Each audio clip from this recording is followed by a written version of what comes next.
Firstly, I just wanted to make a cool game, and then I wanted to make a cool game about taxi, and I saw the opportunity that it allowed me in terms of actually educating people that both know about the taxi industry and people who don't.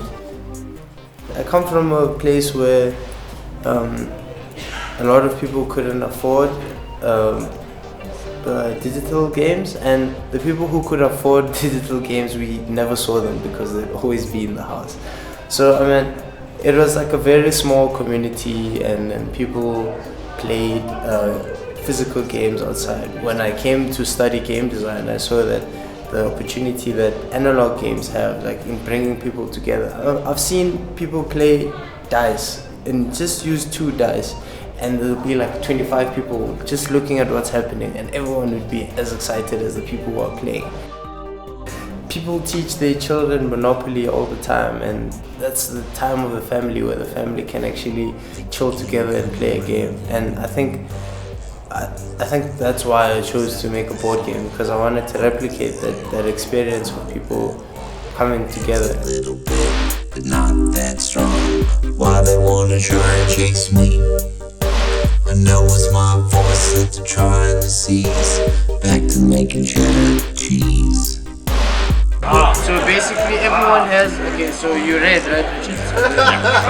So you have to take all the taxis with the red hand on them. Like the breeze. I mean, Amaze is really where it all started, like in terms of media reception. At Amaze is where I met a lot of the international developers and stuff, and they gave me advice and they told me they liked the game. I played Titsy's board game about 10 running taxis in Jongbu. And it was like, whoa, it's so cool. So you roll a dice and then you roll a number and you like decrease the number from the dice, and oh, it's so complicated. But it's actually not. And then it's so much fun to play, and there's so much strategy to it. And the funny thing is, like, the game is based on like real taxi routes and uses real taxi prices that you have to roll in the dice. Amazing. After that, I made a Facebook page, and then I got picked up by these guys from Startup Culture SA, and they wrote the article about the game. And then after that, I think the people that looked at the article, they started calling me. So New Media, News 24, Cliff Central, 8T, XT, Africa. So like, Maze was really where it all started. And then Rage was like just the confirmation that the game works as a game, because I got people who play a lot of board games play the game, and people who just want a fresh idea.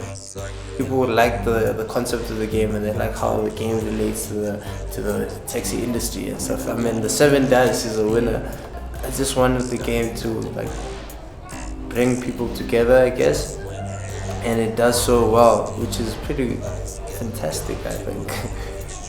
Well, when I started making it, I thought it would be a game that will appeal to only one market, and that's like the people that take taxis. But it's been so well received by both worlds. I mean, for a person that just made the game because they wanted to make a game, and then everyone is like, oh, that's a cool game, it's a win situation.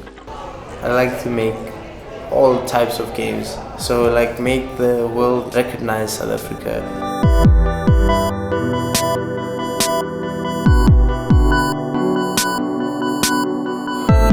I was having this conversation yesterday with a bunch of South African developers, and I pointed out to them that there is a very South African feeling to South African games, and they didn't understand what I was saying. And I thought that was really cool because it basically meant that what they put out of the culture here into their games is not something with intent. They're not putting it in there because they want to make a South African game. They're just making the game that feels natural to them. But in doing so, they create a game that feels very South African to somebody that's not from South Africa.